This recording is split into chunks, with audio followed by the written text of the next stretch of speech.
Hello, ഇനി നമുക്ക് ഒരാഴ്ചത്തെ ബ്രേക്ക്ഫാസ്റ്റ് എന്താണെന്നുള്ളത് നോക്കാം കേട്ടോ. അപ്പോൾ നമുക്ക് തിങ്കളാഴ്ച ഉണ്ടായിരുന്നത് പുട്ടും അതേപോലെ തന്നെ വെള്ള കടലക്കറി ആയിരുന്നു കേട്ടോ. പിന്നെ നമുക്ക് ചൊവ്വാഴ്ച ഉണ്ടായിരുന്നത് ഇഡ്ഡലിയും അതേപോലെ തന്നെ സാമ്പാറായിരുന്നു കേട്ടോ. അപ്പോൾ എനിക്ക് ഇഡ്ഡലിയും സാമ്പാറും കേട്ടോ കൂടുതൽ കഴിക്കാനായിട്ട് ഇഷ്ടം ചട്നിയേക്കാളും. ഇനി അടുത്ത ദിവസം നമുക്ക് ഉണ്ടായിരുന്നത് ദോശയും അതേപോലെ തന്നെ ചട്നിയായിരുന്നു കേട്ടോ. അപ്പോൾ ഒരു 4 ദോശ എടുത്തിട്ടുണ്ടായിരുന്നു. അപ്പോൾ ദോശയും ചട്നിയും കൂടിയിട്ട് കഴിച്ചിട്ടോ. ഇനി നമുക്ക് വ്യാഴാഴ്ച ആയിട്ടുണ്ടായിരുന്നത് വെള്ളയപ്പം അതേപോലെ തന്നെ ഗ്രീൻ പീസ് കറിയായിരുന്നു കേട്ടോ. അപ്പോൾ ഗ്രീൻ പീസ് കറി നമ്മൾ ചിക്കൻ കറി വെക്കുന്ന രീതിയിലാണ് വെച്ചിട്ടുണ്ടായിരുന്നത്. അപ്പോൾ അതൊക്കെ കൂട്ടി കഴിച്ച് നല്ല ടേസ്റ്റ് ഉണ്ടായിരുന്നു. വെള്ളിയാഴ്ച നമുക്കുണ്ടായിരുന്ന ഉപ്മാവാണ് കേട്ടോ. അപ്പോൾ ഉപ്മാവിന് പ്രത്യേകിച്ച് കറിയൊന്നും ഉണ്ടായിരുന്നില്ല, ഉപ്മാവ് മാത്രമായിട്ടാണ് കേട്ടോ കഴിച്ചിട്ടുണ്ടായിരുന്നത്.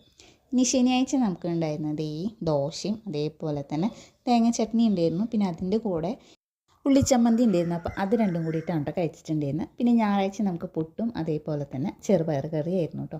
അപ്പോൾ ഈ ഒരാഴ്ച നമ്മൾ ഇതൊക്കെയാണ് കഴിച്ചിട്ടുണ്ടായിരുന്നു. അപ്പോൾ വീഡിയോ ഇഷ്ടമാണെങ്കിൽ ചാനൽ ഒന്ന് സബ്സ്ക്രൈബ് ചെയ്ത് സപ്പോർട്ട് ചെയ്യുക.